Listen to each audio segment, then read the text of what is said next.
हाँ तो भैया, मेरा नाम है अबरार। आज बाहर निकला हूँ यूके में, और आपसे कुछ चीज़ें भी डिस्कस करनी है, आपको कुछ चीज़ें बतानी है। और सोचा आपको अपनी शक्ल ना ही दिखाऊं, इससे बेहतर है कि आप देख लें कि यूके में क्या हो रहा है। तो शुरू करते हैं डिस्कशन। तो मैं उन तमाम स्टूडेंट्स के लिए वीडियो बना रहा हूँ जो स्टूडेंट्स आना चाह रहे हैं यूके में। तो ये वीडियो का टाइटल से आपको पता भी चल गया होगा कि जब आप यूके में आते हैं तो आपको किन चीज़ों को फर्स्ट प्रायोरिटी पे करना है। तो ये वीडियो उनके लिए है जो यूके में आए हैं और आते साथ जो उनका पहला वीक है, दूसरा वीक है, इसके अंदर उन लोगों ने क्या क्या काम करने हैं वो इस वीडियो में डिस्कस किए जाएंगे। और साथ साथ आपको कुछ अपडेट्स भी दूंगा यूके के वेदर की, यूके के माहौल की, और डिफरेंट चीज़ें जो मुझे नज़र आती जाएंगी वो मैं बताता जाऊंगा। इस टाइम मैं यूके के एक एरिया है, इसका नाम है मिडल्सब्रो, और इसमें एक पार्क है, एल्बर्ट पार्क।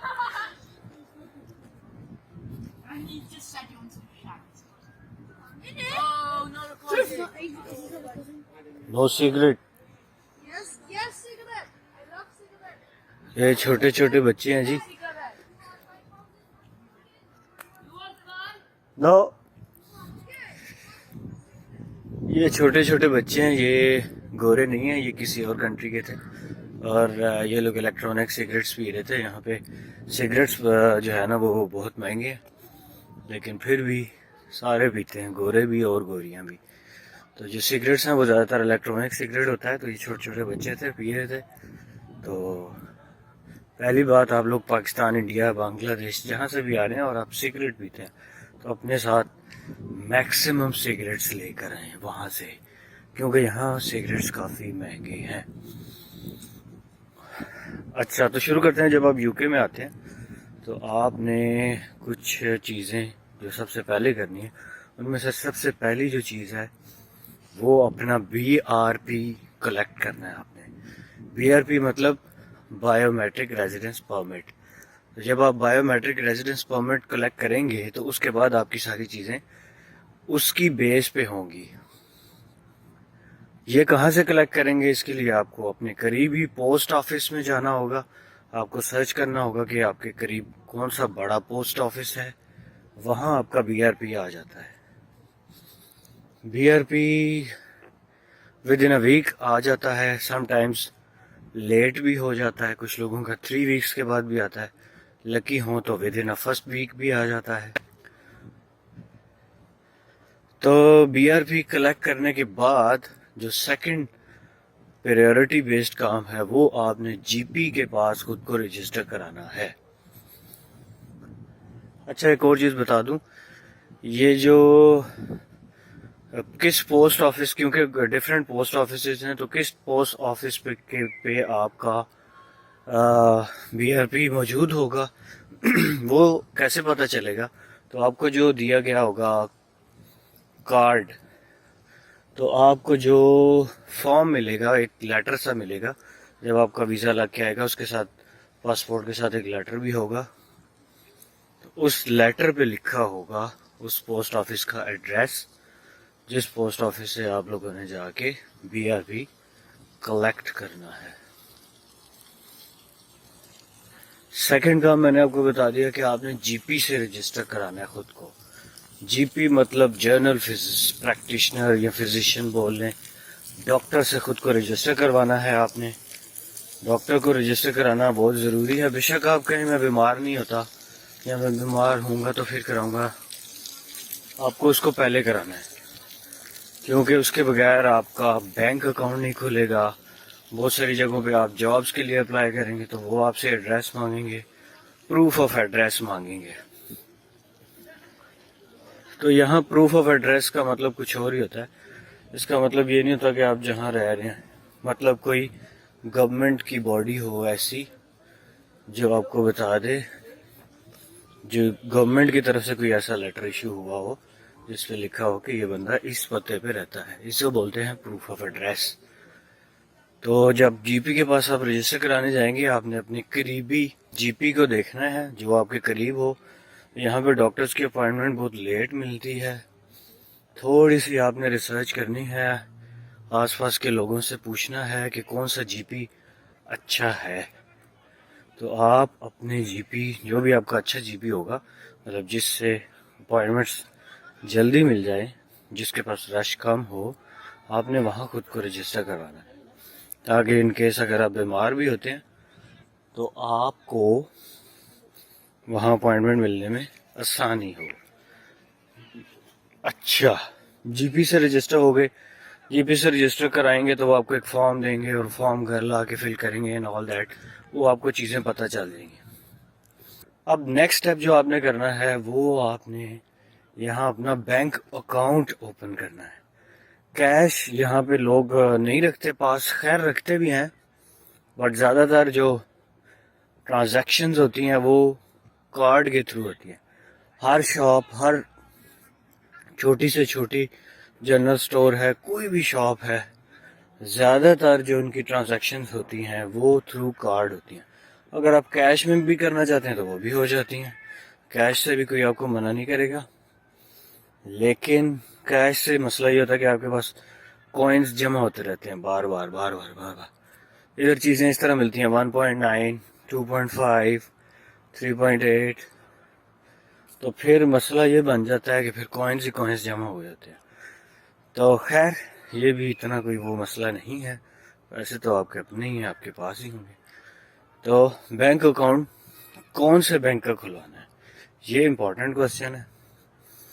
यहाँ पे डिफरेंट टाइप्स के बैंक्स हैं। एक बैंक तो ऐसा होता है कि जो जिसकी ब्रांचेस होती हैं, दूसरा बैंक ऐसा होता है जिसकी कोई फिजिकल ब्रांच नहीं होती लेकिन ऑनलाइन वो बैंक अवेलेबल होता है। तो जब तक आपके पास दो प्रूफ ऑफ एड्रेस नहीं होंगे, आपको ज़्यादातर बैंक्स अकाउंट ओपन करने का बहुत मसला आएगा। तो दो प्रूफ ऑफ एड्रेस कहाँ से लेने हैं, एक तो मैंने आपको बता दिया जीपी का जो आपको लेटर आएगा ना, वो एक प्रूफ ऑफ एड्रेस है। दूसरा प्रूफ ऑफ एड्रेस जो है वो ये होगा कि यूनिवर्सिटी का जो आपका ऑनलाइन पोर्टल है, आपने वहाँ जाना है। वहाँ जाके आपने वहाँ से एक बैंक के लिए लेटर का ऑप्शन आएगा, हर यूनिवर्सिटी के पोर्टल पे होता है। वहाँ से आपको एक लेटर मिल जाएगा अगर आप स्टूडेंट हैं।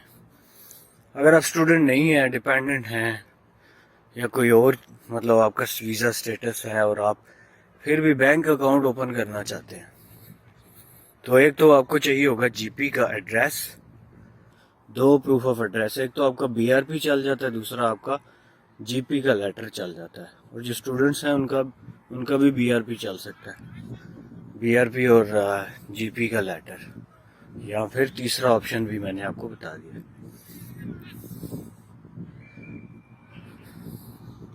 अच्छा, बैंक अकाउंट जो जिनकी फिजिकल ब्रांचेस हैं, आपने ट्राई करना है कि आपको उन्हीं का ट्राई करें कि खोलें, लेकिन आप दूसरा भी खुलवा सकते हैं, उसमें भी कोई दिक्कत नहीं है। मोन्जो, रिवाल्ट और इस तरह के दो तीन बैंक्स हैं जो आपको बैंक अकाउंट इजीली, आपने जस्ट ऐप डाउनलोड करनी है और वहाँ पे आपने अपने जो भी वो चीज़ें पूछेंगे वहाँ खुद को रजिस्टर करवा लें। प्रूफ ऑफ एड्रेस मांगेंगे, आपने बीआरपी की पिक्चर वो आपसे मांगेंगे, वो आपने लाजमी देनी है। तो कुछ बैंक्स हैं वो बीआरपी पे भी बैंक अकाउंट खोल देते हैं।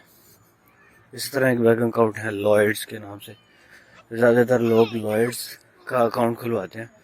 तो लॉयड्स जो है वो उसकी पॉलिसी ज़रा स्ट्रिक्ट है, तो उसका दो प्रूफ ऑफ एड्रेस आप लोगों को लाजमी चाहिए।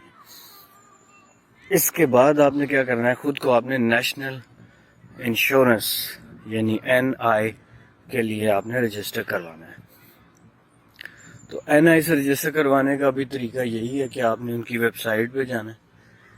बस आप गूगल पे जाओगे, लिखेंगे NI रजिस्ट्रेशन UK, तो उनकी ऑफिशियल वेबसाइट आएगी, वहाँ पे आपसे जो भी चीज़ें पूछी जाएंगी वो आपने वहाँ एंटर करनी है और आप NI के लिए अप्लाई कर देंगे।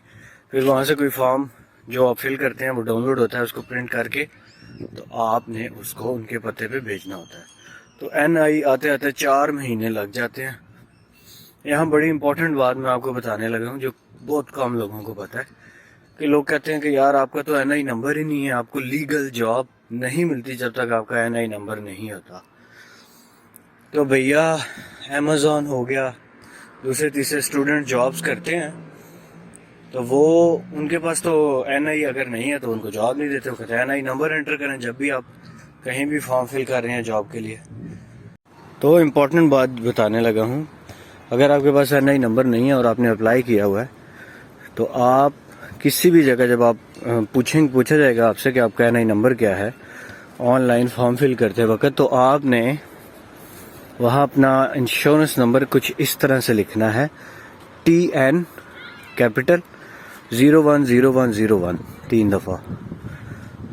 आखिर में आपने लिखना है एंड पे M, अगर आप मेल हैं तो M लिखना है, फीमेल हैं तो F। तो ये आपका टेम्परेरी इंश्योरेंस नंबर है, ये सबका यही होता है। तो बहुत सारे लोग मुझे कह रहे थे यार आप तो जॉब्स ही नहीं कर सकते 4 महीने तक जब आपका NI नंबर ही नहीं आता। मैंने अमेज़ॉन पे अप्लाई किया, वहाँ मैंने ये डाला, फिर मुझे कुछ ऑफिशियल सोर्सेज से पता चला कि जब तक आपका इंश्योरेंस नंबर नहीं आता तो आप टेम्परेरी इंश्योरेंस नंबर यही यूज़ करेंगे, सबका यही होता है। तो आप लोग भी यही यूज़ कर सकते हैं, और जहाँ भी आपने NI की जॉब करनी है वहाँ पे आप, एक चीज़ जो मैंने मिस कर दी, यूनिवर्सिटी से अपना कार्ड भी कलेक्ट करना है। तो ये तो हो गई जी कुछ इम्पोर्टेंट बातें कि जब आप UK आएँ तो आपने कौन कौन सी चीज़ें करनी हैं। सबसे पहले तो इसमें जितना जल्दी करेंगे उतना अच्छा है, जितना लेट होगा तो थोड़ा मसले मसाइल ज़्यादा होते जाएंगे। और हाँ, अब मैं आपको बताऊंगा उसके बाद आपने जॉब कैसे ढूंढनी है। तो जब भी आप आते हैं तो आप यहाँ पे जॉब्स के लिए स्टूडेंट्स जो है वो सबसे ज़्यादा यहाँ पे टेक अवेज में जाके अपनी जॉब्स ढूंढ सकते हैं। देखो भैया, बाहर आए हो तो आपने यहाँ ज़ीरो से स्टार्ट करना है। तो आपको यहाँ आते साथ कोई मैनेजेरियल पोस्ट स्पेशली स्टूडेंट्स को तो नहीं मिल जाएगी, तो यू हैव टू स्ट्रगल। और मैं सजेशन दूंगा कि आप टेक अवेज में काम करें। तो टेक अवेज में आपको जॉब्स इजीली मिल जाती हैं। इवन आपका फर्स्ट डे है, सेकंड डे है, आपका BR भी नहीं है, चीज़ें अभी आपकी कंप्लीट नहीं है, you can go through the takeaways. यहाँ बहुत सारे पाकिस्तानी, इंडियन और बंगाली टेक अवेज हैं, हर सिटी में है। Whenever you go to their takeaways, तो आपको वहाँ जाके डिफरेंट टेकअवेज से जॉब्स मिल सकती हैं। आपको कैश इन हैंड देते हैं तो आप को नहीं लेनी चाहिए। वैसे तो कैश इन हैंड जॉब्स नहीं करनी चाहिए, इट्स इलीगल। तो खैर आप जब यहाँ आएंगे तो आपको चीज़ें समझ आ जाएंगी। अच्छा, UK का मौसम, बहुत सारे लोग कहते हैं कि जी मौसम इधर का बहुत ठंडा होता है। तो जहाँ ठंडा तो है लेकिन इतना भी ठंडा नहीं है। पाकिस्तान में जितनी सर्दी होती है तकरीबन उससे थोड़ी ज़्यादा कर लें। हाँ, जब बर्फ़ पड़ जाए तो फिर और ज़्यादा हो जाती है। और इंडिया का भी इस तरह ही होगा। इंडिया के कुछ एरियाज जहाँ गर्मी ज़्यादा होती है वहाँ और सीन है, जहाँ ठंड ज़्यादा है वहाँ और हालात है। तो लेकिन सर्दियों में यहाँ धूप नहीं निकलती, बहुत कम निकलती है। जिस दिन हवा चलती हो तो बहुत ज़्यादा ठंड हो जाती है। आज सर्दियों का मौसम है और ये आज नवंबर का मौसम है, तो यहाँ पे अभी इतनी ज़्यादा ठंड नहीं है। मैंने एक सिंपल सी अपर पहनी हुई है।